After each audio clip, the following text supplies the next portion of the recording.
Karibu katika kipindi chetu cha Baraza la Hikma. Tunashukuru sana Mheshimiwa Faisal Miji katika wagombea wa 2027 ubunge wa Lamu West. Mungu akituweka hai na uzima. Mheshimiwa si mgeni katika chaneli yetu. Huyu ni mmoja katika watarajiwa wa kugombea kiti cha ubunge Lamu West. Karibu sana Mheshimiwa Faisal Miji. Swala ambao liko hapa ni kuhusu hii kesi inayoendelea. Hemu tufafanulie, pengine mtazamaji ambaye haelewi afahamu ni kitu gani kinachoendelea. Asante sana. Nataka kutoa shukrani kwa Almaarifa Media, na kwa kweli wanafanya kazi mzuri, na hii ni mara ya pili washa kunialika mimi katika program zao. Kwa ukweli ni kwamba nikija kwenye real agenda, Lamu imekuwa under curfew kwa muda wa miaka 10 sasa ama ziada. Na barabara za Lamu zimekuwa zikifungiwa, watu hawana ruhusa kusafiri usiku. Kia kupambana dhulma hiyo, kwa sababu sisi ni watu wa amani, tukaona ni twende kotini tufuate sheria.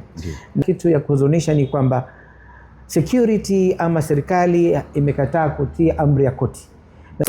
Ikiwa serikali itavunja sheria, ni very bad precedent wameweka. Na haijalishi ni polisi, ni jeshi, ni nani, kila mtu uko chini ya sheria. Na tunaiomba serikali iheshimu sheria ya Kenya, kwa sababu Kenya has a constitution, na ni lazima kila mtu iheshimu, and nobody is above the law. Any institution or organization is above the law. Kwa hivyo ikiwa serikali itaweza kuvunja sheria wao wenyewe, this is a very bad precedent for the entire country, na tunatarajia kila mtu ataheshimu sheria. Vunjwa sheria bila kujali, with a lot of impunity and arrogance. Na ikiwa serikali itakuja kuvunja sheria, inatoa ujumbe kwa wananchi wafanye nini. Kwa hivyo maoni yetu ni kwamba ni sheria itekelezwe. Kana wale waliofungwa jela kwa sababu ya kuvunjwa sheria, basi waachilie watoke.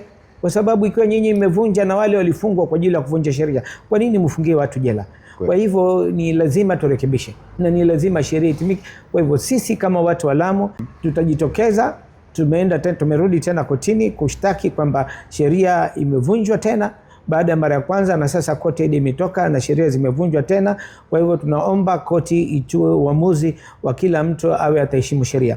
Na sisi kama watu wa Lamu, we have a right to picket. Tutapanga maandamano, inshallah Mungu akipenda.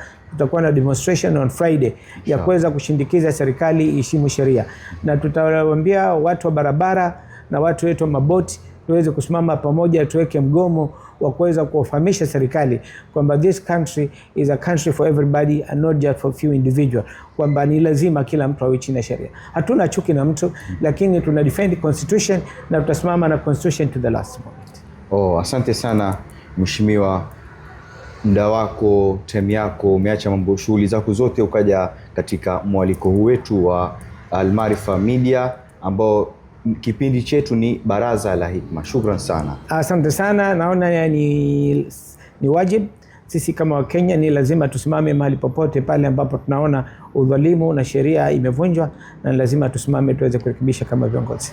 Asante sana.